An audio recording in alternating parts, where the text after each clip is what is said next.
ॐ सहनाववतु सहनौ भुनक्तु सह वीर्यं करवावहै तेजस्विनावधीतमस्तु मा विद्विषावहै। ओम शांति शांति शांति। सभी को नमस्ते, प्रणाम, सत श्री अकाल मित्रों। भगवान धन्वंतरि की कृपा से आज की क्लास आरंभ करते हैं। और आज जो है संपूर्ण देशवासियों को, आप सभी को जो है गुरु नानक देव की जयंती पे कोटि कोटि नमन और सभी को शुभकामनाएं। और भगवान बिरसा मुंडा की जयंती आज है, तो समस्त भारतवर्ष को और विशेष रूप से जनजातीय समुदाय को ये गौरव दिवस है आज का दिन। तो सभी को हार्दिक शुभकामनाएं। अपने देश के गौरव तो इनकी कृपा है, तो इनकी कृपा से जो है गुरु नानक देव जी की कृपा से आज की क्लास आरंभ करते हैं। और एक आज का जो टॉपिक है, एक नया टॉपिक है, बहुत ही अच्छा टॉपिक है। आज से हम लोग जो है रक्त धातु के बारे में पढ़ेंगे। एक नया टॉपिक है, तो नए साथी ज्वाइन कर सकते हैं नए टॉपिक के साथ। तो रक्त धातु आज हम पढ़ेंगे। इससे पहले हम धातु के टॉपिक आरंभ किए हैं, तो धातुओं के श्रृंखला में अपनी ये दूसरी धातु है। तो आपने अभी तक जो है रस धातु के बारे में पढ़ा है। रस धातु यानी कि प्लाज्मा के बारे में पढ़ लिया है जी। और उसी प्लाज्मा के साथ में रक्त रहता है, यानी कि ये रस रक्त आदि जो है क्या है, प्रवाही है जी। रस रक्त और उदक, ये उदक क्या है तो इसके बारे में भी बताएंगे। और रक्त धातु के बारे में ऐसे ऐसे खुलासा करेंगे जो क्या है कि कहीं नहीं आपको मिलेगा, यानी कि शास्त्रों में ही केवल मिलेगा। यानी कि जिसने शास्त्रों को समझा है वही केवल बता सकता है। तो क्या क्या जो है आपको रक्त के बारे में पढ़ने के लिए मिलेगा। सबसे पहले जो है रक्त धातु के काम जी, रक्त धातु के जो है परिचय और निर्माण। रक्त धातु के परिचय बताने वाले हैं कि आपने सुना होगा कि ये रक्त को आप कई बार रुधिर भी कहते हैं, रक्त को आप लोहित भी कहते हैं, रक्त को आप सोनित भी कहते हैं, रक्त को आप रक्त क्यों कहते हैं, रक्त को अस्त्रिक भी कहते हैं। इस प्रकार से बहुत सारे नाम हैं इसके। तो इसका नाम का मतलब क्या है, कब हम सोनित यूज करते हैं, कब हम लोहित यूज करते हैं, कब हम रक्त कहते हैं, कब हम रुधिर कहते हैं, एक ही बात है। लेकिन इसका जो है हम क्या है कि अलग अलग जो है स्थान पे अलग अलग नाम देते हैं। तो इसके बारे में भी आज थोड़ा टॉपिक रहेगा, यानी कि परिचय। तो रक्त का परिचय और रक्त के निर्माण के बारे में जब बताएंगे तो और अच्छा लगेगा। और रक्त के मात्रा के बारे में बताएंगे, ठीक है। और रक्त के विभिन्न कार्यों के बारे में बताएंगे। और जो सबसे महान टॉपिक रहेगा इस रक्त का, यानी कि इस टॉपिक में रक्त धातु से संबंधित, कि रक्त से क्या बताया गया है जी। रक्त एक ऐसा मतलब क्या है कि धातु है, बहुत ही महत्वपूर्ण है। रक्त को जीवन भी बताया गया है, ठीक है। तो रक्त धातु एक बहुत बड़ा टॉपिक है, क्योंकि रक्त से जो है जिगर की उत्पत्ति होती है, यानी कि लीवर की उत्पत्ति बताया गया है। और रक्त से ही स्प्लीन की उत्पत्ति बतलाया गया है। रक्त से ही, रक्त के झाग से, है ना, रक्त के झाग से फेफड़े की उत्पत्ति बतलाया गया है। रक्त और कफ दोष का सार भाग से आत गुदा और मूत्राशय का मतलब निर्माण बताया गया है ना। और रक्त और मांस सार और कफ से आपका जीभ का निर्माण बतलाया गया है, जीभ टंग का निर्माण बतलाया गया है। इसी प्रकार से रक्त और मेद के प्रसाद भाग से आपका वृक्क का निर्माण बतलाया गया है। इसी प्रकार से जो है आपका कफ मेद का प्रसाद भाग और रक्त से क्या है कि आपका वृषण यानी कि टेस्टिस का निर्माण के लिए बताया गया है। इसी प्रकार से जी कफ के प्रसाद भाग, ठीक है, कफ का सार भाग का लीजिए, और रक्त से आपका हृदय का निर्माण बतलाया गया। इतना ज़्यादा जो है इसका जो है महत्व इसलिए है रक्त का, क्योंकि रक्त, इसलिए हम किसी का केवल डेट ऑफ बर्थ पूछते हैं और फिर इसका जो है हम रक्त धातु का निर्माण देख लेते हैं। अच्छा किस महीने में हो रहा है, शरद ऋतु में हो रहा है। तो अगर रक्त धातु का निर्माण हो रहा है शरद ऋतु में तो पित्त प्रकोप, और बसंत ऋतु में हो रहा है तो कफ प्रकोप, और वर्षा ऋतु में हो रहा है तो फिर वात प्रकोप हम मान लेते हैं। और लगभग 95% जो है मैच भी हो जाता है, क्योंकि रक्त से ही सारे अंग बन रहे हैं। आपका लीवर बन रहा है, आपका स्प्लीन बन रहा है, आपका हृदय बन रहा है, आपका टेस्टिकल बन रहा है, आपका किडनी बन रहा है, आपका जीभ बन रहा है, तो और भी बहुत सारे चीज़ें हैं, लंग्स बन रहा है। तो सब ये जो है रक्त धातु बहुत ही महत्वपूर्ण धातु है, ठीक है। तो इसके बारे में पढ़ेंगे आगे। लेकिन आज का जो टॉपिक है वो ये है, रक्त धातु का परिचय है और कार्य है। और अगला टॉपिक जो होगा निर्माण होगा, यानी कि रक्त की मात्रा बतलाया गया है आयुर्वेद में जी, 8 अंजलि परमाणु बतलाया गया है। कहेंगे तो बहुत कम है, 8 अंजलि परमाणु तो बहुत कम है, ये तो 1.5 लीटर पुरता है। लेकिन मैंने पहले ही हिंट दिया था एक क्लास में कि रस, रक्त और उदक ये तीनों जो है क्या है, एक साथ चलता है, यानी कि ये तीनों प्रवाही धातु है। ठीक है, तो उदक को भी आप क्या धातुवत माने। ठीक है, ऐसा बताया गया है शास्त्रों में। तो ये तीनों मिलाते हैं तो 5 लीटर पुर जाता है जी। ठीक है, तो आगे हम और भी स्पष्ट करते हुए क्लास को बढ़ाएंगे। तो अब आज का जो लगभग सभी साथी जुड़ गए हैं, तो चलिए आज का टॉपिक आरंभ करते हैं। रक्त धातु का परिचय पढ़ते हैं और रक्त धातु का कार्य पढ़ते हैं। आज का मुख्य टॉपिक रहेगा। आगे जो है रक्त धातु का निर्माण और इसके मात्रा और रक्त धातु से जो उत्पन्न अंग है उसके बारे में पढ़ेंगे। ये भी बहुत लंबी टॉपिक होगा और इसे समझते हैं। आज का टॉपिक यहाँ शुरू करते हैं कि रक्त धातु के स्वरूप। ठीक है, ये कैसा होता है, रक्त क्यों कहलाता है, तो ये पढ़िएगा, है ना। रक्त कब कहलाता है, रक्त धातु का स्वरूप जी। रस धातु टॉपिक क्लियर हो गया है, तो रक्त धातु अब पढ़ते हैं। तो पढ़िए यहाँ से कोई भी साथी, रक्त के स्वरूप। रक्त के स्वरूप, जब रस यकृत स्थान में जाता है तब वहां पर स्थिर रज्जक नामक पित्त के द्वारा लाल वर्ण तथा परिपक्व होकर रक्त नाम से कहलाने लगता है। ठीक है, दूसरा लाइन भी पढ़ दीजिए। रक्त संपूर्ण शरीर में रहने वाला जीवात्मा का उत्तम आधार, स्निग्ध, गुरु, भारी, चलनशील और स्वाद युक्त होता है। यह विदग्ध अच्छी तरह से परिपक्व होने पर विदग्ध पित्त की भांति हो जाता है। तो रक्त का स्वरूप देख लेते हैं। हालांकि पहले भी हमने सरंधर संहिता के अनुसार बताया था। रक्त का स्वरूप यानी कि रस धातु, यानी कि आपने आहार किया तो रस बना, और रस बनने के बाद में क्या बना, जब रस अग्नि की क्रिया हुआ तब जा कर के रस धातु बना। तो रस अलग है, रस धातु अलग है। पहले भी मैंने बताया, यानी कि रस 2 प्रकार का होता है। ठीक है, तो एक तो हो गया भोजन का सार भाग रस हो गया। अब उसमें जब रस धातु की अग्नि की क्रिया होती है तब रस बनता है, रस धातु बनता है। ठीक है, तो इस प्रकार से रस अग्नि लगता है। और इसी प्रकार से क्या है कि जब रक्त अग्नि की क्रिया होती है तब रक्त का निर्माण होता है। तो इसे हम समझेंगे कैसे होता है। क्या है कि रक्त के स्वरूप, जब रस है ना, जब रस धातु यहाँ पे आनी चाहिए था, रस धातु यहाँ समझिएगा। ठीक है, तो जब रस क्या है कि यकृत स्थान में आता है, यानी कि यकृत में आपका लीवर जिगर में आता है, तब वहाँ पे अस्थिर रंजक नामक पित्त के द्वारा, क्या है जी, रंजक नामक पित्त। याद करिए, रंजक पित्त मैंने आपको पढ़ा रखा है। रंजक पित्त क्या होता है, तो 5 प्रकार के पित्त मैंने आपको बताया है जी। ठीक है, उसमें से जो प्रमुख पित्त का नाम है रंजक पित्त, पाचक पित्त, रंजक पित्त, साधक पित्त, आलोचक पित्त आपने पढ़ा होगा। तो जो भी साथी नहीं देखे हैं तो पुराने वीडियो देखिएगा। रंजक पित्त के बारे में इंपॉर्टेंट टॉपिक था अपना। रंजक पित्त का कार्य मैंने बतलाया था कि रक्त का निर्माण करता है। तो रंजक पित्त द्वारा लाल वर्ण तथा परिपक्व होकर, 2 शब्द यहाँ पे है जी, लाल वर्ण पित्त के द्वारा, यानी कि रंजक पित्त के द्वारा लाल वर्ण, कि लाल तो हो गया, रंजित होने से लाल हो गया, तथा पक जाने से वो रक्त हो गया। 2 काम यहाँ पे होता है कि रस धातु है, यकृत में पहुंचा है। आपको पता होना चाहिए कि यकृत में आधा लीटर से ज़्यादा रक्त होता है ना। तो काफ़ी ज़्यादा बड़ा मतलब क्या है कि यकृत होता है। लगभग ऐसा बताया जाता है कि 450 ml से अधिक होता है। ठीक है, 450 ml तक कई अवस्था में 1-1 लीटर तक होता है। जब क्या है कि आपका बोन मैरो काम नहीं करता है, तब क्या है कि इमरजेंसी कंडीशन में आपका लीवर ही रक्त बनाने लग जाता है। तो आप कहिएगा क्या पढ़ा रहे हैं कि कई बार रक्त का निर्माण हो कहाँ रहा है, आपका लीवर में हो रहा है या बोन मैरो में हो रहा है। आपने बहुत सुना होगा बोन मैरो में रक्त का निर्माण होता है, मज्जा में रक्त का निर्माण होता है। तो सही है कि गलत है, इसके बारे में हम कल के टॉपिक में जानेंगे। तो ये बात सही है।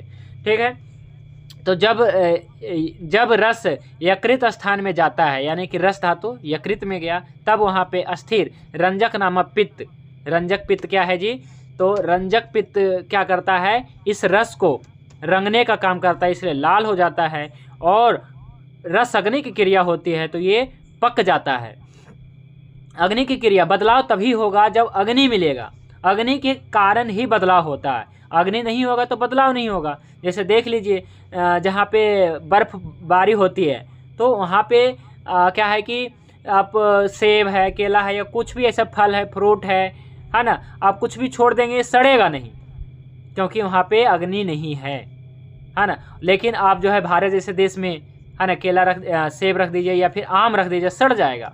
लेकिन आप जो है आप फ्रिज में रख दीजिए आम को तो नहीं सड़ेगा, क्योंकि वहाँ पे अग्नि की क्रिया नहीं हो रही है। तो बदलाव तभी होता है, यानी कि रस से रक्त क्या है जी, बदलाव का क्रिया है ना। तो रस से रक्त तभी बनेगा जब इसमें अग्नि मिलेगा। तो रस से रक्त बनने में क्या है कि यकृत में जब रस पहुँचता है ना, आपका यकृत से जब रस यानी कि जब आपका रस का निर्माण हुआ, तो रस का निर्माण होने के बाद जो है रस, आपने भोजन किया, रस का निर्माण हुआ, ये रस जो है आंतों द्वारा एब्जॉर्ब हो करके जब आपका जो है संपूर्ण शरीर, पहले तो संपूर्ण शरीर में भी फैलता है, हृदय के द्वारा संपूर्ण हृदय के पास जाता है, वहाँ से फिर संपूर्ण शरीर में जाता है। और जो मतलब क्या है कि आपका पहले जो है यकृत में गया, तो वहाँ पे यकृत में जाने के बाद तो वहाँ पे जो रंजक नामक पित्त है, यानी कि रंजक पित्त, इसे हमने हीमोग्लोबिन नाम दिया है। तो रंजक पित्त जो होता है वो रंगने का काम करता है और वो पकाने का भी काम करता है, क्योंकि ये पित्त है। यानी रंजक पित्त ही एक को ही मतलब आप रक्त अग्नि मान सकते हैं दोनों, क्योंकि वो अग्नि का यानी कि पित्त का ही अंश क्या है जी, रक्त धातु में है। इसी का हमने नाम दिया है रक्त अग्नि। ठीक है, रक्त अग्नि नाम दिया है। तो ये परिपक्व भी हो जाता है, यानी कि आपका जो रस है वो रंग जाता है और रंजित हो जाता है और परिपक्व हो जाता है, यानी कि रस से रक्त बदल जाता है। यानी कि उसमें यहाँ पे जो रक्त अग्नि जो अग्नि है उसके कारण परिपक्व भी हो जाता है, रक्त कहलाते हैं। तो रक्त कब कहलाता है, यानी कि रक्त का आपका परिभाषा भी क्लियर हो गया। रंजित होने के कारण पाचक पित्त द्वारा, यानी रंजक पित्त द्वारा जब ये रंजित होता है तो रक्त कहलाता है। ये क्लियर हो गया होगा। रक्त का परिभाषा क्या है जी, कि रंजक पित्त द्वारा जब ये रंजित होता है तो ये रक्त कहलाता है। तो अपने को परिभाषा याद नहीं करना है, रटना नहीं है, अपने को समझना है कि बस ये रक्त कब कहला रहा है। रक्त कहलाने का कारण क्या है, तो ये रंजक पित्त, रक्त इसलिए कहलाता है क्योंकि रंजक पित्त इसे रंजित कर रहा है, रंग रहा है, और रक्त अग्नि जो है इसे पका रहा है। इस कारण से परिपक्व होकर रक्त नाम से कहलाने लगता है। और रक्त संपूर्ण शरीर में बहने वाला, रहने वाला जीवात्मा का उत्तम आधार, यानी कि रक्त को जीव भी कहा गया, जीवन भी कहा गया है, प्राण भी कहा गया है रक्त का, क्योंकि रक्त क्षय हो जाएगा तो क्या होता है कि मृत्यु हो जाती है, इसलिए रक्त को भी प्राण कहा गया है जी। ठीक है, इसके अलावा जो है चलनशील है और स्वाद युक्त होता है, या विदग्ध या अच्छी तरह से परिपक्व होने पर विदग्ध पित्त की भांति हो जाता है। यानी कि परिपक्व जब हो जाता है तो पित्त की भांति हो जाता है। आप जानते भी हैं कि पित्त का आश्रय स्थान, यानी कि पित्त का रहने का स्थान रक्त ही है। तो क्या है कि जो पित्त दुष्टि का कारण है वही रक्त दुष्टि का भी कारण होता है, आगे पढ़ेंगे। लेकिन अभी आपको ये समझना है कि ये रक्त संपूर्ण शरीर में बहने वाला है, जीवात्मा का आधार है, संदिग्ध है, गुरु है, भारी है, चलनशील है। इस प्रकार से क्या है कि रक्त है ना। आगे मैं बताऊंगा रक्त सार। ठीक है, रक्त सार पुरुष का पहचान, कि किस पुरुष में सबसे ज़्यादा रक्त है, तो इसको कैसे पहचाने देख करके। ठीक है, तो इसके बारे में पढ़ेंगे बाद में। अभी जानते हैं रक्त के स्थान, है ना, रक्त के स्थान। ये लाइन पढ़िए। रक्त के स्थान यकृत, कलेजा और प्लीहा, तिल्ली, ये दोनों रक्त के मुख्य स्थान हैं। इन दोनों स्थानों में स्थित जो रक्त है वही दूसरे स्थानों में स्थित रक्तों को परिपुष्ट करने वाला होता है। तो वह आहार को पाचन से बना हुआ जल तत्व की अधिकता रखने वाला या जल के समान जीवन तर्पण रूप से शांति देने वाला रस प्रथम यकृत और प्लीहा में जाकर रक्त रूप को प्राप्त होता है। देखिए, भाव प्रकाश मिश्र जी ने क्या कहा है कि रक्त के स्थान, हालांकि रक्त के स्थान में क्या है कि उत्पत्ति के स्थान में मतभेद है ना। आपको क्या है कि अभी तक जो होगा संशय वो हम कल क्लियर करेंगे। अभी हम देख लेते हैं रक्त के स्थान क्या बताएगा। यकृत और प्लीहा, लीवर और स्प्लीन जी, लीवर और स्प्लीन ये दोनों रक्त के मुक्त स्थान यानी मूल स्थान है जी। तो रक्त व स्रोतस कहते हैं ना कि रक्त व स्रोतस, तो रक्त व स्रोतस के मूल आधार जो है यकृत और प्लीहा है, ठीक है। और आपका जो है यकृत प्लीहा के अलावा जो है सिरा है ना, सिरा और धमनी है। तो इसके बारे में पढ़ेंगे विस्तार से। तो यकृत और प्लीहा के बारे में अभी जानना है कि रक्त के स्थान क्या है जी, लीवर और स्प्लीन है। लीवर और स्प्लीन यानी कि कलेजा और तिल्ली ये दोनों रक्त के मूल स्थान है। इन दोनों स्थानों में स्थित जो रक्त है यानी कि लीवर और स्प्लीन में जो रक्त है, आप सभी को पता भी है कि स्प्लीन जो होता है क्या है कि ये रक्त का, ब्लड का जो है स्टोर करके भी रखता है और रक्त भी रखता है। हाँ, लीवर भी रखता है, ऐसी बात नहीं है, पर जो है लीवर में और भी बहुत सारी चीज़ें होती है, लेकिन स्प्लीन में बहुत मात्रा में मतलब क्या है कि अपने जो लीवर का स्प्लीन का जो एक बड़ी भाग है वो रक्त को स्टोर करके रखता है, ठीक है। इसलिए कहा गया है वहाँ पे स्टोरेज कहा गया है, ठीक है। वही दूसरी स्थानों में स्थित रक्तों को परिपुष्ट करने वाला होता है। और वैसे तो संपूर्ण शरीर में ही रक्त है, लेकिन जो प्रमुख रूप से है लीवर और स्प्लीन है। और लीवर और स्प्लीन में जो रक्त है वो संपूर्ण शरीर में स्थित जो रक्त है उसको पुष्ट करने वाला है, यानी कि सभी संपूर्ण शरीर में रक्त है लेकिन पोषित होता है लीवर और स्प्लीन के द्वारा, रक्त के द्वारा, ठीक है। तो आगे है सुश्रुत संहिता में क्या बताया गया रक्त के बारे में। यहाँ पे बताया गया कि वह आहार के पाचन से बना हुआ जल तत्व की अधिकता रखने वाला, सभी जानते हैं आप महाभूत प्रधान है, ठीक है, और तेज महाभूत प्रधान है। आपके बाद जो है तेज महाभूत ही है इसमें, ठीक है। वैसे तो पंच भौतिक है, ठीक है, जो कल पढ़ेंगे इसके बारे में या अगले दिन क्लास में पढ़ेंगे कि रक्त जो है पांच भौतिक है, यानी कि रक्त में जो है सभी है ना, तेज वायु आकाश पृथ्वी सभी, वैसे तो सभी में सभी है, लेकिन रक्त में विशेष रूप से जो है पांचों महाभूत के बारे में पढ़ने वाले हैं कि कौन से महाभूत होगा तो कैसी रक्त रहेगा, ठीक है। तो वह आहार के पाचन से बना हुआ जल तत्व की अधिकता रखने वाला, जल महाभूत ज़्यादा है इसमें वैसे, रखने वाला या जल के समान जीवन तर्पण से शांति देने वाला, सभी जानते हैं जी रस का है ना, जल के समान, जल क्या है जी, जीवन है, जल ही जीवन है, यानी कि जल के समान जीवन तर्पण। और रक्त जिस प्रकार से जल जो है जीवन तर्पण का कार्य करता है, यानी कि जल जो है जीवन का कार्य जीवनीय है ना, तर्पण यानी कि तृप्ति प्रदान करने वाला। जब बहुत ज़्यादा प्यासा रहता है तो भोजन नहीं इच्छा करता है, उससे पानी की ही इच्छा होती है और उससे तृप्ति मिलती है, ठीक है। तो इसी प्रकार से क्या है कि रक्त भी है, रक्त भी क्या है, जीवन तर्पण है, यानी कि जीवनीय है ये और शांति देने वाला है ना। कहा गया रस, प्रथम रस क्या होता है, काइल जो है रस जो है प्रथम जो है यकृत और प्लीहा में जाकर रक्त रोग को प्राप्त होता है, यानी कि यही बात बताया जा रहा है सुश्रुत संहिता में भी, जो भाव प्रकर्ष निघंटु चरक संहिता अष्टांग हृदय सब में यही बताया जा रहा है कि यकृत प्लीहा में जाता है और वहाँ पे रस जो है रंजित होता है। और रस जो है क्या है कि जब वहाँ अग्नि की क्रिया होती है, रक्त अग्नि की क्रिया होती है, रक्त में बदलता है, यानी कि अग्नि के परिणाम स्वरूप ही बदल सकता है। अगर अग्नि नहीं रहेगा तो क्या है कि रक्त नहीं बदलेगा, ठीक है जी। तो ये था है ना, और भी आगे सुश्रुत संहिता में लिखा गया, तो ये लाइन भी पढ़ दे देहधारियों में। देहधारियों के शरीर में रहने वाले प्रसन्न विशुद्ध तेज रंजक पित्त से रंजित रक्तता को प्राप्त हुए तथा अब पात्र अपकृत निर्मल जो आहार प्रसाद जलीय रस है वह रक्त कहा जाता है। रक्त के बारे में फिर से सुश्रुत ने बोला है कि देहधारियों के शरीर में रहने वाला तेज, देहधारियों के शरीर में रहने वाला प्रसन्न तेज यानी कि रंजक पित्त के बारे में बात कर रहे हैं, तेज महाभूत, ठीक है, रंजक पित्त से रंजित रक्तता को प्राप्त हुई, यानी कि रस धातु है उसे रंजित किया गया है और रक्तता तभी प्राप्त हुआ है, ठीक है। और ये जो है आहार प्रसादख्य जलीय रस है, जलीय रस है वह रक्त कहा जाता है। इस प्रकार से परिभाषा दिया है सुश्रुत ने कि आहार के प्रसाद भाग ही तो रस है और रक्त है, यानी कि आहार का प्रसाद भाग ही सभी धातु है, जितने भी धातु हैं रस रक्त मांस में सभी क्या है आहार के प्रसाद भाग है। लेकिन ये क्या है, जलीय है।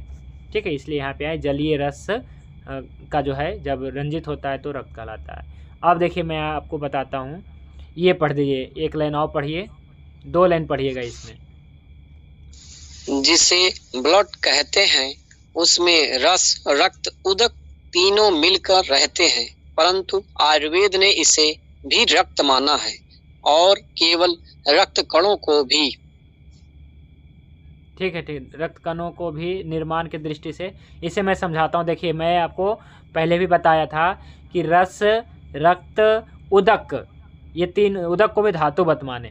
तो रस जिसे आप ब्लड कहते हैं जी, ब्लड यानी कि आप रक्त से, खून से, हाँ एक शब्द आता है खून, तो खून शायद कुछ ऐसे हो सकता है, उर्दू या अरबी शब्द हो सकता है, इतना ध्यान नहीं मुझे, अगर कोई जानते हैं तो बता सकते हैं। तो खून भी कहते हैं ना, रक्त को खून भी कहते हैं, ये हमने इसमें शामिल नहीं किया है।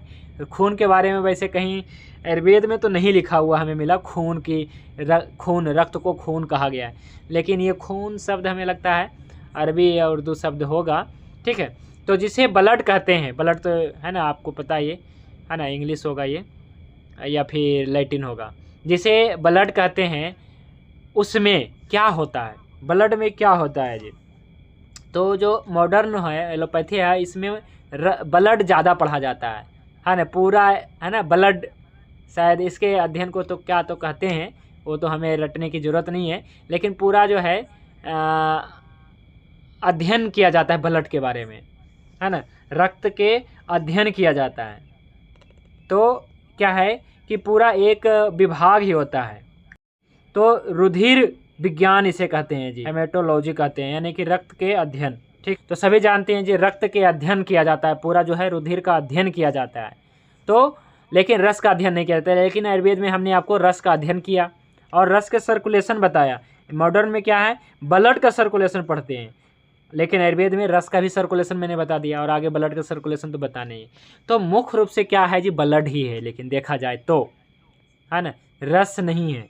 रस से ज़्यादा प्रमुख क्या है, रक्त है, यानी कि अध्ययन के दृष्टिकोण से, चिकित्सा के दृष्टिकोण से भी, लेकिन सबसे प्रमुख तो वैसे रस तो है ही, पहला धातु तो प्रमुख है ही, लेकिन रक्त, ब्लड जिसे कहते हैं, उसमें क्या है, उसी में ही है ना, उसी में ही क्या है जी, रस है, उसी में रक्त है, उसी में उदक है, और ये तीनों जो है मिलकर रहते हैं जी, रस, रक्त, उदक तीनों मिलकर रहते हैं, ये क्लियर है जी। तो रस, रक्त, उदक, तो ऐसा बताया गया है, जो रक्त है 8 अंजलि परमाणु है, और जो रक्त है 8 अंजलि परमाणु है, जो रस है 9 अंजलि परमाणु है, और जो उदक है वो 10 अंजलि परमाणु है। ठीक है, तो हो जाता है 24, 25, 26, 27 अंजलि परमाणु हो जाता है। ठीक है, और इससे जो है 186 ग्राम से गुना कर सकते हैं, तो काफ़ी ज़्यादा हो जाता है, 5 लीटर के समथिंग हो जाता है ना, क्योंकि इस दृष्टिकोण से हम देखें, क्योंकि आयुर्वेद में तो क्या है कि कोई ग्राम वगैरह ऐसा कोई तो चर्चा नहीं होता है ना, सभी जानते ही हैं। तो 186 है ना, 186 ग्राम, 27 गुने 186 ग्राम, यानी कि 8 अंजलि परमाणु जो है रक्त है, 9 अंजलि परमाणु रस है, और 10 अंजलि परमाणु उदक है, तीनों मिलके रहते हैं। जब ऐसा बात लिखा है शास्त्रों में, तो क्या है कि 27 अंजलि होता है, और ये जो है 5 लीटर के बराबर होता है जी। ठीक है, तो इस प्रकार से हम चलते मान के। तो चलिए आज का जो है टॉपिक जो है आगे बढ़ाते हैं। देखिए, जिसे ब्लड कहते हैं उसमें रस, रक्त, उदक तीनों मिलकर रहते हैं, परंतु आयुर्वेद ने इसे भी रक्त माना, यानी कि ये सब को रक्त मतलब कह सकते हैं, लेकिन अलग अलग है ना कह सकते हैं। वैसे तो मॉडर्न में तो बस सब मिला के ही माना जाता है ना, रस, रक्त, लेकिन आयुर्वेद में जो है आप इसे जो है अलग अलग मान सकते हैं, और वैसे तीनों को इकट्ठा जो है रक्त माना गया है आज के समय में। और केवल रक्त कणों को भी निर्माण की दृष्टि से रस ही यकृत पिलीहा में जाकर रक्त वर्ण का होता है। ठीक है, तो रक्त क्या है कि रक्त के निर्माण के बारे में जानते ही हैं, बता ही दिया है कि रक्त रस ही यकृत पिलीहा में जाकर रक्त वर्ण का होता है और रक्त कहलाता है ना। इस प्रकार रक्त में रस तो है ही, है ना, रक्त में रस है और रक्त कण भी है, तभी तो क्या है कि जो रक्त है है ना। ये जो है विस्रता, द्रवता, राग आदि पंचभौतिक स्वरूप मिलते हैं। ये पंचभौतिक स्वरूप के बारे में हम कल बताएंगे, है ना, रक्त का पंचभौतिक स्वरूप। परंतु जब हम रस की बात करते हैं तो प्लाज्मा समझें, है ना, लसिका को सीरम समझें, ऐसा आप समझ सकते हैं। और एक इसमें रक्त कण है, तो रक्त कण का निर्माण के बारे में भी हम ब्लड निर्माण में पढ़ेंगे, यानी कि कल के टॉपिक में पढ़ेंगे रक्त के निर्माण के बारे में। है रक्त कण, रक्त अलग है ना, आप कह सकते हैं रक्त, यानी कि इसके बारे में कल मैं बताऊंगा। रक्त कण यहाँ पे बात आ रहा है ना, कि रक्त कण कहाँ पे उत्पन्न होता है, कहाँ निर्माण होता है, देखिए, है ना। उत्पन्न होना और निर्माण होना, यानी कि विकास होना, इसके बारे में हम कल बताएंगे। रक्त कण, जिसे आप आरबीसी, डब्ल्यूबीसी, प्लेटलेट्स कहते हैं ना, ये रक्त कण है जी, ठीक है। तो ये इसका उद्भव कहाँ होता है ना, और फिर इसका विकास कहाँ होता है, तो इसके बारे में कल बताएंगे। और आज का जो टॉपिक है इसे पढ़ते हैं, रक्त का परिचय। तो एक एक करके पढ़िए जी, कि रक्त धातु का परिचय और कार्य, यानी कि ये जो सोनित है, रुधिर है, स्त्रिक है, लोहित है, क्षतज है और रक्त, ये कब कहलाता है। तो रक्त के बारे में मैंने आपको बता दिया है जी। सबसे पहले रक्त बता दिया है कि रंजक पित्त द्वारा, रंजक पित्त द्वारा लिखना था, रंजक पित्त द्वारा रंजित होने के कारण रक्त कहलाता है। अगर आप देखना चाहते हैं रेफरेंस, तो सुश्रुत सूत्र स्थान अध्याय 5 में, सुश्रुत सूत्र स्थान अध्याय 14 सूत्र संख्या 5 में रक्त कहा है जी, है ना। इस ब्लड को क्या कहा है जी, रक्त कहा है। क्यों कहा है, क्योंकि कहा है ना, रक्त क्यों कहा है, तो इसके बारे में जो है मैंने आपको बता ही दिया है। देखिए ये अध्याय 5 है ना, सुश्रुत सूत्र स्थान अध्याय 14 5 में आया है कि ये जो है रक्त कहलाया है। देखिए ये जो ये आया है, रक्त मित्य भी धीयते, है ना, इस प्रकार से रक्त, यहाँ पे रुधिर नहीं आया है, यहाँ पे लोहित नहीं है, यहाँ पे रक्त लिखा है। क्यों, क्योंकि और यहाँ पे ये भी कह दिया है कि रंजक पित्त से रंजित, इसलिए ये रक्त कहलाता है। तो ये आपको पता चल गया, ठीक है। तो ये तो रक्त कब क्लियर हो गया होगा। अब हम जानते हैं सोनित कब कहते हैं जी, तो इसके बारे में पढ़िए, सोनित के बारे में। सोनित, यह शब्द सोना से लिया गया है, जिसका अर्थ है लाल रंग। इस शब्द का प्रयोग महिला आनुवांशिक प्रोटोटाइप को दर्शाने के लिए किया जाता है। देखिए जी, सोनित शब्द कब प्रयोग किया जाता है, तो एक सुश्रुत ऋषि ने एक अध्याय लिखा है। अगर आप देखना चाहें सुश्रुत संहिता में, तो उसका नाम है शुक्र सोनित अध्याय। क्या है जी, शुक्र सोनित अध्याय। शुक्र सोनित अध्याय क्या है, तो यहाँ पे जो है सोनित शब्द का अर्थ समझिए, सोना से लिया गया, जिसका अर्थ है लाल रंग, ठीक है। सोनित का अर्थ है लाल रंग। इस शब्द का प्रयोग महिला आनुवांशिक को दर्शाने के लिए किया जाता है, यानी कि शुक्र सोनित अध्याय लिखा है। यहाँ पे शुक्र रज अध्याय नहीं लिखा है, शुक्र आर्तव अध्याय नहीं लिखा है, शुक्र सोनित अध्याय लिखा है जी। तो सोनित शब्द जो है, जब क्या है कि महिलाओं के रोग या फिर महिलाओं के आनुवांशिक प्रोटोटाइप को दर्शाने के लिए प्रयोग किया जाता है। महिलाओं के जो क्या है कि प्रजनन प्रक्रिया से संबंधित जब हम बात करते हैं, तो यहाँ पे जो है रक्त को सोनित कहा जाता है, शुक्र सोनित, ठीक है जी। तो शुक्र सोनित अध्याय, तो सोनित शब्द आता है उस समय, ठीक है, महिला आनुवांशिक को दर्शाने के लिए ऐसा कह सकते हैं, ठीक है। तो रुधिर पढ़िए, रुधिर कब आया है। रुधिर, यह शब्द रुद्ध धातु से बना है, जिसका अर्थ है रोकना या थामना। रक्त ऊतक मनुष्य के जीवन को बनाए रखता है, इसलिए इसे रुधिर कहा जाता है। तो रुधिर का हमने देखा है कि सुश्रुत सूत्र स्थान अध्याय 14 सूत्र संख्या 39 में बताया गया, रुधिर शब्द बोला है। देखिए सुश्रुत ऋषि ही हैं जो अलग अलग नाम ले रहे हैं, ठीक है। क्या करें, रुधिर, तो रुधिर शब्द देखना हो तो सुश्रुत संहिता में जाइए, अध्याय 14 में लिखा है रुधिर। तो रुधिर जानते कहाँ पे प्रयोग किया है, जब क्या है शिरावेद होता है, या फिर क्या मान लीजिए कि कहीं कट गया, आपका हाथ पैर कट गया, कहीं उंगली वगैरह कट जाता है, तो रक्त प्रवाह होने लग जाता है जी, होता है, या फिर ऑपरेशन क्रिया आदि होता है तो प्रवाह होने लग जाता है, तो रुकता नहीं है। तो उस केस में सुश्रुत ने बताया है कि जब रक्त रुके नहीं, तो यहाँ पे रक्त नहीं शब्द किया, यहाँ पे लिखा है जब रुधिर रुके नहीं। तो रुधिर मतलब होता है रुद्ध धातु से उत्पन्न हुआ, जिसका अर्थ है रोकना या थामना। तो जी क्या है कि सुश्रुत ने यह शब्द प्रयोग किया है, रुधिर शब्द स्पेशल, है ना, क्योंकि ऑपरेशन जब वो करते होंगे, कटता होगा या फिर बहुत सारे चीज़ करते होंगे सर्जरी वगैरह, तो इसे रक्त को रोकने का काम मतलब कुछ ऐसा इस शब्दों में प्रयोग किया है कि जब ये रुकता नहीं है या फिर रुकना जरूरी है, तो रुकने के अर्थों में इस ब्लड का नाम जो है रुधिर दिया है जी। तो रुधिर कब प्रयोग करना है जी, आपको क्लियर हो जाना चाहिए, है ना, समझ में आनी चाहिए कि रुधिर कब कहेंगे। ब्लड तो सब जगह कह सकते हैं, लेकिन हिंदी में तो यही हिंदी की यही सुंदरता है ना, कि एक ही जो है वस्तु को एक ही क्या है कि वस्तु को आप अलग अलग जो है नाम से अलग अलग स्थान पे अलग अलग समय पे प्रयोग किया जाता है, सभी जानते हैं जी। ठीक है, तो रुधिर हो गया। तो लोहित भी एक शब्द आया है, लोहित शब्द आया है, तो इसके बारे में पढ़िए।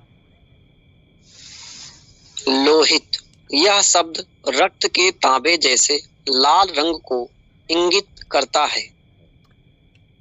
लोहित शब्द कहाँ पे आया है जी, तो सुश्रुत ऋषि ने ही प्रयोग किया है। कहिएगा कि इसका रेफरेंस चाहिए, तो इसका मैं रेफरेंस नहीं लिख पाया यहाँ पे, लेकिन मुझे ध्यान है कि सुश्रुत संहिता में ही है। जब क्या है कि आप सभी जानते हैं जी, बोन मैरो के बारे में सभी जानते हैं, तो रेड बोन मैरो होता है और एक येलो बोन मैरो होता है। तो जो रेड बोन मैरो है उसी को लोहित शब्द दिया है जी, लोहित शब्द दिया है रेड बोन मैरो को, है ना। तो वहाँ पे जो है लोहित शब्द प्रयोग किया है, जहाँ पे रक्त कण का जहाँ पे उद्भव होता है, रक्त कण का जहाँ पे उद्भव होता है, यहाँ पे लोहित शब्द नाम दिया है जी, बोन मैरो में जा कर के। ठीक है, तो इसके अलावा जो है अस्त्र है, इसको अस्त्र नहीं पढ़ेंगे, ये थोड़ा आंतरिक या फिर इस प्रकार से कुछ ऐसा शब्द है ना। इसको देखिए, इसका क्या अर्थ होता है, इसके बारे में कहा गया है। शब्द संस्कृत मूल असुक्षेपणे, है ना, से लिया गया है। इसका अर्थ है बाहर निकलना, निष्कासित करना। इसका पर्यायवाची का प्रयोग अत्यधिक रक्तस्राव के संदर्भ में। इसका भी जो है श्रृंगदरा, मैंने आपको एक बार बताया था कि रक्त को भागवत ने पहले अध्याय में, आप देखिएगा सूत्र स्थान पहले अध्याय में श्रृंग भी नाम दिया है जी, श्रृंग या अस्त्र ऐसा ही कुछ नाम दिया है। तो रसा श्रृंग मांस मेदो अस्थि मज्जा शुक्रानि धातवा ऐसा नाम दिया है। तो देखिए आ गया ना श्रृंग, इस प्रकार से नाम दिया गया है श्रृंग। ठीक है, और ये अस्त्र भी नाम कहीं कहीं दिया होगा, लेकिन क्या है कि मुख्य रूप से श्रृंग मैं जानता हूँ तो मैंने लिखने का कोशिश किया है। और छतज, है ना, छतज कब नाम दिया है जी, छतज भी कहते हैं कहीं कहीं। इसका अर्थ है वह जो आघात या छत या घाव या अल्सर का लीजिए वर्ण से उत्पन्न होता है ना। तो ये जो है घाव, अल्सर है ना, वर्ण से यानी कि घाव से उत्पन्न, मतलब कि ये रक्त जो है घाव से नहीं उत्पन्न होता है, लेकिन क्या है कि इससे जो है इस संदर्भ में जो है उसका जो नाम छतज दिया है जी, यानी कि घाव, अल्सर आदि से जब चर्चा करेंगे तो उस केस में इसका नाम छतज है। और रक्त तो सभी जानते हैं कि रंजक पित्त द्वारा रंजित होने के कारण यकृत पीलिया में रक्त कहलाता है जी। तो ये अपना टॉपिक क्लियर हो गया है, और भी आज टॉपिक है, इसे हम पढ़ेंगे। रक्त धातु का ये सभी परिचय है, कार्य है। ठीक है, तो पढ़िए।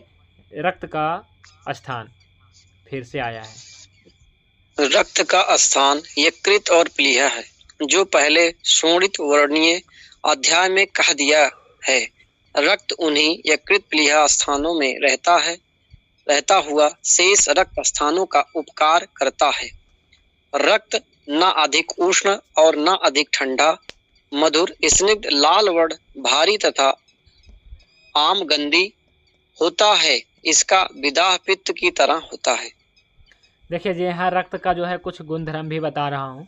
ठीक है, और रक्त का स्थान फिर से सुश्रुत ने रिपीट किया है कि रक्त का स्थान यकृत और प्लीहा है, जो पहले शोणित वर्णीय अध्याय में, यानी कि पहले हमने कह ही दिया है। रक्त उन्हीं यकृत प्लीहा स्थानों में रहता हुआ, रक्त यकृत और प्लीहा स्थानों में रहता हुआ शेष रक्त स्थानों का उपकार करता है। और भी रक्त का स्थान है जी, सब जगह रक्त तो संपूर्ण स्थान में, लेकिन यकृत और प्लीहा स्थान में रहता हुआ क्या है कि ये सभी रक्त स्थानों का उपकार करता है, वहीं से जो है उपकार करता है अपने प्रभाव से, ये बात भी है। और रक्त क्या है जी, तो रक्त ना अधिक उष्ण है ना अधिक ठंडा है, ना मतलब कि इसकी तासीर कह लीजिए, ना ज़्यादा उष्ण है ना ज़्यादा ठंडा है, मधुर है, ये स्निग्ध है, लाल वर्ण तो है ही, भारी है तथा गंध है, इसका विदाह पित्त की तरह होता है। देखिए अगले क्लास में मैं आपको बताऊंगा रक्त का पंचभौतिक संरचना, ठीक है।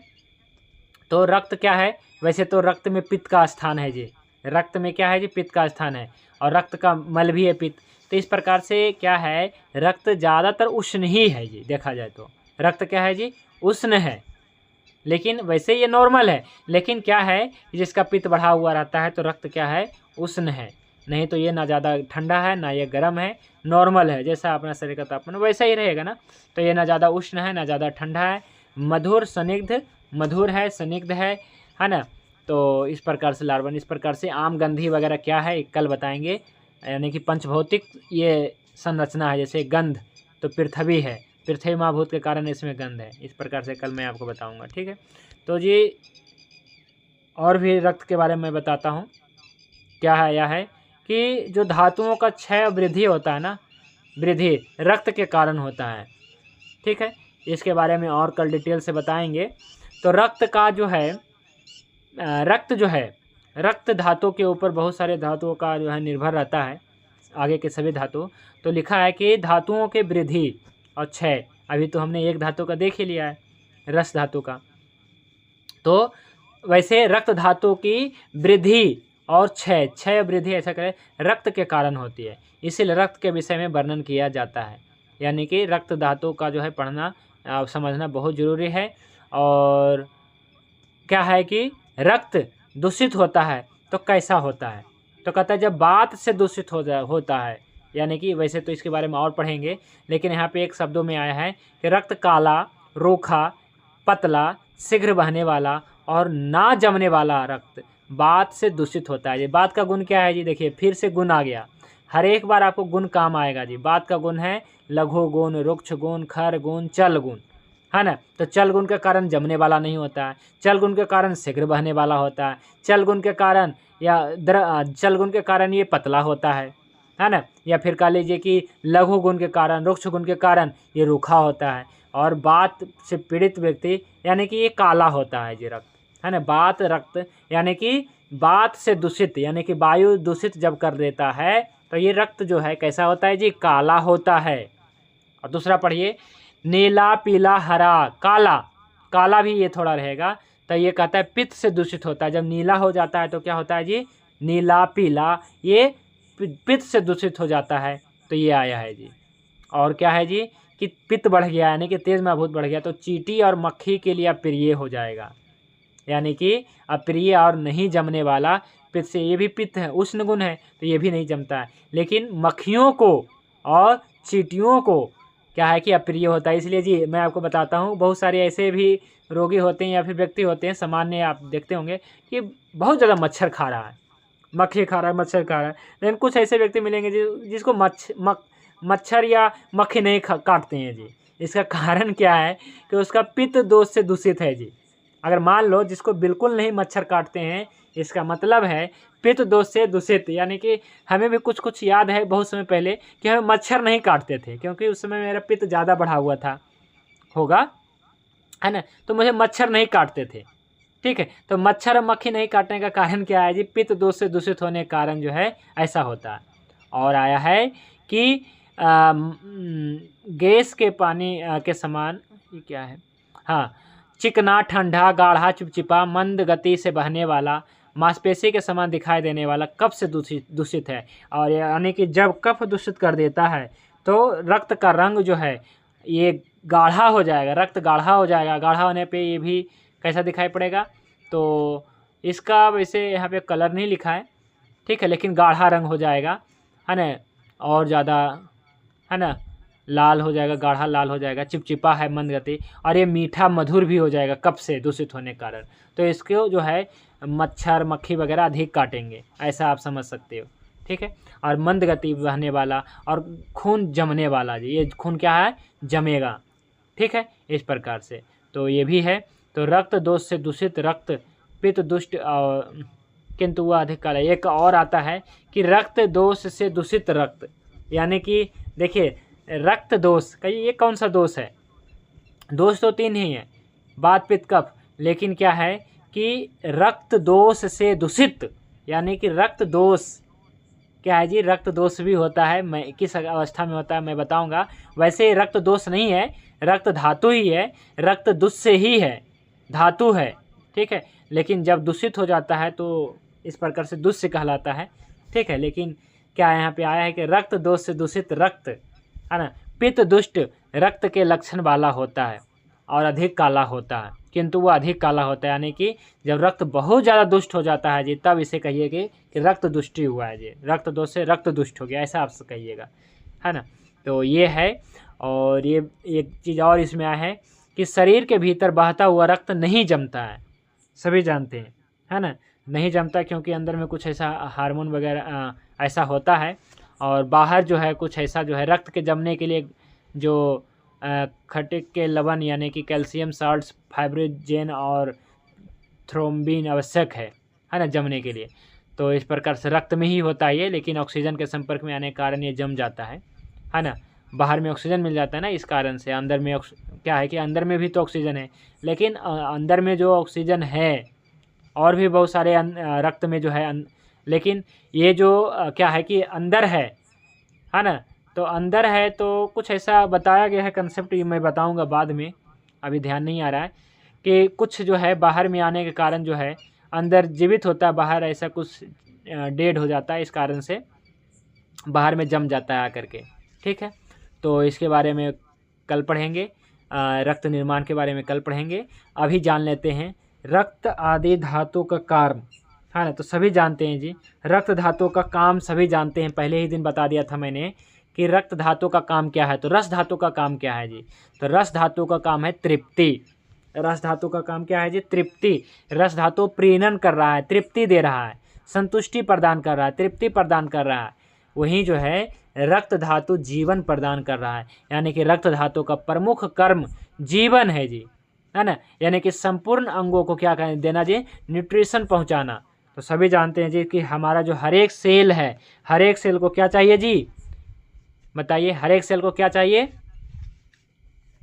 तो मैंने बताया था क्या जी? ऑक्सीजन, जीवन, जीवन ऑक्सीजन। अच्छा, जीवन ऑक्सीजन चाहिए। एक और भी पूरा बताइए, क्लियर, अगर याद है तो पूरा बताइए। 3 चीज चाहिए जी हर एक सेल को। ब्लड चाहिए, ऑक्सीजन चाहिए और न्यूट्रिशन। ठीक है जी, ठीक है, चलिए ठीक है। देखिए क्या है कि जो हमारा जो हर एक सेल है, कोशिका है, तो इसको जो है जल चाहिए, जल चाहिए जी, ऐसा कहना चाहिए। जल चाहिए, ब्लड चाहिए ऐसा नहीं, ऑक्सीजन चाहिए सीधा कहिए जी, और न्यूट्रिशन चाहिए, ठीक है। ये है इसका राइट आंसर। ध्यान नहीं है सर, मैंने पढ़ाया था इसके बारे में, है ना। रस सर्कुलेशन, यानी कि जब हमने रस परिवहन बताया था, मैंने बताया था कि सभी को क्या चाहिए जी? तो वाटर चाहिए, वाटर यानी कि जल तो चाहिए ही चाहिए, है ना। और न्यूट्रिशन यानी कि पोषक तत्व चाहिए, और ऑक्सीजन चाहिए जी, प्राण वायु। यानी कि हमने इसको इसे हमने ट्रिपल पी बोला था जी, ट्रिपल पी, शायद भूल गए आप लोग, है ना। पी से पोषक तत्व, ठीक है। अब पी से जो है प्राण वायु, ठीक है। अब पी से जो है पानी, पी से पानी। तो आपको याद रखना चाहिए था 3 चीज़ चाहिए जी, ये चाहिए, ऐसा नहीं कहिएगा ब्लड चाहिए ऑक्सीजन चाहिए। ब्लड क्यों चाहिए? तो ब्लड तो इसलिए चाहिए ना, माध्यम है ना ऑक्सीजन का, आपको पता है। ब्लड क्यों चाहिए? तो माध्यम है, लेकिन चाहिए क्या असली में? असली में तो ऑक्सीजन चाहिए, प्राण वायु चाहिए, पानी चाहिए, प्राण वायु चाहिए, पोषण चाहिए। याद आया? प्राण वायु, पोषण और पानी, ये हर एक सेल को चाहिए। तो रक्त का काम है जी जीवन, और रस, रक्त क्या है, और उदक, तीनों साथ साथ में बहता है। और रस क्या है कि रस जो है पोषण पहुंचाता है, और रक्त जो है प्राण वायु पहुंचाता है, ठीक है जी। रस जो है क्या पहुंचाता है जी? रस जो है पानी और पोषण, रस जो है पोषण पहुंचाता है। आप देखिए क्लियर होगा, रस जो है पोषण पहुंचाता है, और रक्त जो है प्राणवायु पहुंचाता है, और उदक जो है पानी पहुंचाता है। तो हो गया ना तीनों चीज़ें, जो तीन प्रमुख चीज़ें हैं, ये तीनों चीज़ें पहुंचाता है, हर एक सेल को पहुंचाता है, तब जो है हमारा सेल जिंदा रहता है। ठीक है, अब पढ़ लीजिए, लास्ट में एक टॉपिक है आज का कि रक्त का जो है स्वरूप कैसा होता है, यानी कि शुद्ध रक्त के बारे में बताया गया है। तो इसे पढ़िए, थोड़ा 2 लाइन है, पढ़िए। इंद्रगोप वीर बहुटी के समान लाल वर्ण वाला असंयत अर्थात न बहुत पतला और न अधिक गाढ़ा हो एवं विकृत वर्ण वाला न हो, उसे शुद्ध रक्त समझना चाहिए। ये शुद्ध रक्त के बारे में बताया गया है। अब कहिएगा ये इंद्रगोप क्या है, तो इंद्रगोप का ये लाल रंग का होता है। मैं आपको कल जो है ना कोई इमेज लगा दूंगा। हालांकि इसके बारे में जो है क्या है कि एक कृमि होता है, वीर बहुटी ऐसा करके कोई कृमि होता है जी, है ना, आप गूगल पे सर्च करिएगा। और ये क्या है कि कुछ ऐसा और भी प्लांट भी होता होगा, है ना, लेकिन क्या है कि जहाँ तक इंद्रगोप है, इंद्रगोप कहा गया है कि इंद्रगोप के समान लाल वर्ण वाला, अब गूगल पे जाके सर्च करिएगा वीर बहुटी या इंद्रगोप तो आएगा। तो ये लाल रंग के जैसा होता है, और फिर आया है कि ये ना ज़्यादा पतला होता है ना ज़्यादा गाढ़ा होता है, और क्या है कि ये जो है विकृत वर्ण वाला ना हो, उसे शुद्ध रक्त समझना चाहिए, है ना, अधिक गाढ़ा एवं विकृत वर्ण वाला ना हो। ठीक है, यानी कि दूसरे रंग वाला ना हो, तो इसे रक्त समझना चाहिए। और भी इसका बताया गया है कि ये जो गुंजा के समान, गुंजा है ना, गुंजा भी आपने गुंजा भी देखा होगा, ये लाल रंग की गुंजा होती है ना, तो उसके जैसा रंग वाला होता है। रक्त तो सभी देखा ही है, तो इसके बारे में क्या कहना है। फिर भी आया है कि ये जो है वीर बहुटी या इंद्रगोप, ठीक है, इसके समान होता है। तो आज के टॉपिक से रिलेटेड किसी का प्रश्न है तो पूछ सकते हैं जी। मेरा कुछ प्रश्न था। नमस्कार। पूछिए जी। नमस्ते। नमस्ते। जो आपने 27 अंजलि प्रमाण बताया, ये अंजलि प्रमाण क्या है?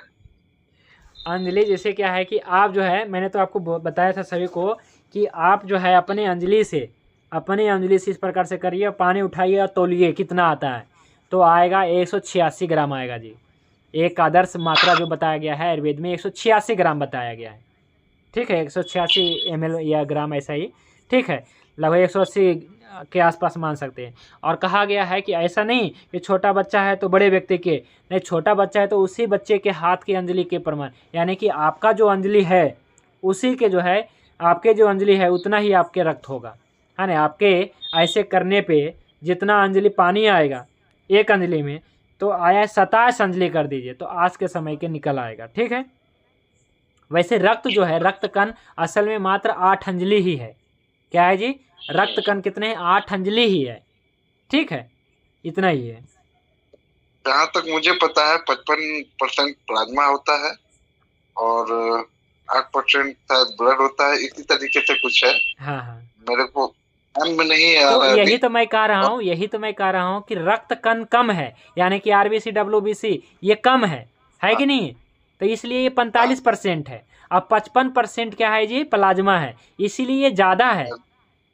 यानी कि ये 9 अंजलि बताएगा, कितने अंजलि? 9 अंजलि, और ये 8 अंजलि है।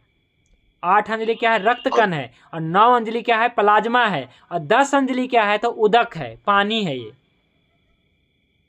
और दूसरा सवाल ये था कि अगर हम किसी भी पेशेंट का जब ब्लड देखते हैं तो वो अगर थोड़ा सा काला है तो हम उसको वात समझ ले, और थोड़ा सा गाढ़ा है तो उसको कफ समझ ले, कफ प्रवृत्ति, और थोड़ा सा अगर लालिमा ज्यादा है तो उसको पित्त प्रवृत्ति समझ सकते हैं।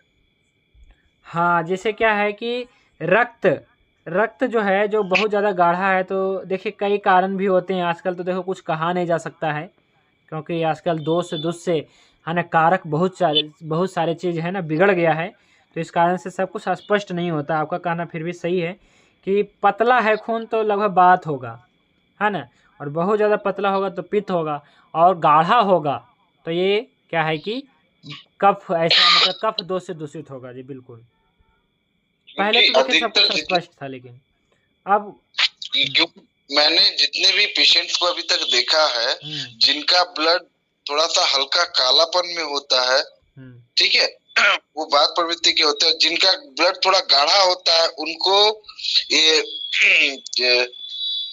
सॉरी हार्ट में ब्लॉकेज का चांसेस ज्यादा रहता है, यानी कि पृथ्वी माभूत बढ़ गई। गाढ़ा मतलब क्या है? उसमें पृथ्वी माभूत बढ़ गया।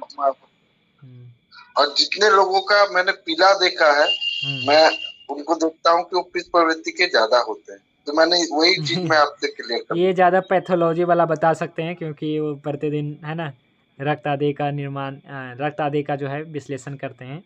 चलिए ठीक है, कोई बात नहीं। जिनका भी वगैरह बड़ा रहता है उनका रक्त थोड़ा सा गाढ़ा होता है। हाँ बिल्कुल बिल्कुल बिल्कुल। वैसे कफ प्रकृति वाले कहा ना कि कफ दोष से दूषित ये क्या गाढ़ा होगा, बात दोष से दूषित यह पतला होगा, जमने वाला नहीं होगा, बहने वाला अधिक होगा, और साथ में ये काला होगा, हल्का काला। और कफ वाला ज़्यादा गाढ़ा होगा तो काला असर लगेगा ही। ठीक है, तो ये आज का टॉपिक इतना ही था। अब हम कल जानेंगे प्रमुख, है ना। कल तो सैटरडे है, कोई बात नहीं, कल अपना टॉपिक रखेंगे। और परसों जो है, परसों तो हाँ रविवार है, तो रविवार को छुट्टी रखना पड़ेगा, क्योंकि रविवार को हमारा शिविर भी है एक। ठीक है, तो इसलिए कोई बात नहीं, आज का टॉपिक तो कवर हो गया आज का, है ना। और रविवार शनिवार क्योंकि अपना जो है चलते रहना चाहिए क्लास, है ना, क्योंकि थोड़ा पीछे है, मैं देख रहा हूँ थोड़ा, है ना। तो इसे थोड़ा स्पीड से, है ना, आगे बढ़ाएंगे, क्योंकि मुख्य रूप से क्या है जी, बीमारियों की चिकित्सा ही है। लेकिन बीमारियों की चिकित्सा तभी कर पाएंगे जब हम दोष धातु मलों को समझ लेंगे। ठीक है, इसलिए पढ़ा रहे हैं, ऐसी कोई बात नहीं है। नहीं तो फिर क्या है कि सीधा, है ना, औषधि और औषधि से चिकित्सा बताने में हमें क्या दिक्कत है? कोई दिक्कत नहीं है। अपना जो है फिर भी समझा रहे हैं कि सभी धातुओं के बारे में समझें तो बहुत अच्छा होगा, और चिकित्सा में बहुत ही आसान होगा। समझ के चिकित्सा होना ही, चिकित्सा करना ही चिकित्सा है। शंभुनाथ जी, वैद्य शंभुनाथ जी, आपका क्या प्रश्न है?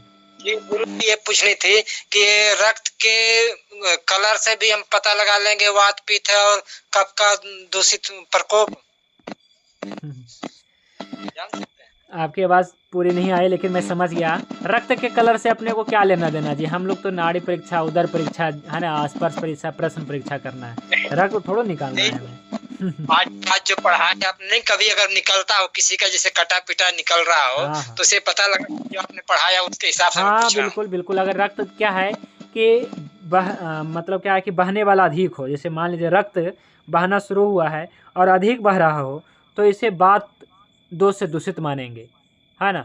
और पित्त दोष से दूषित, जब जो लक्षण मैंने बताया, कफ दोष से दूषित जो होता है ये बहने वाला नहीं होता है, और ये क्या है कि गाढ़ा होता है, लाल, ऐसा ही कुछ। ठीक है सर, नमस्कार जी। नमस्ते।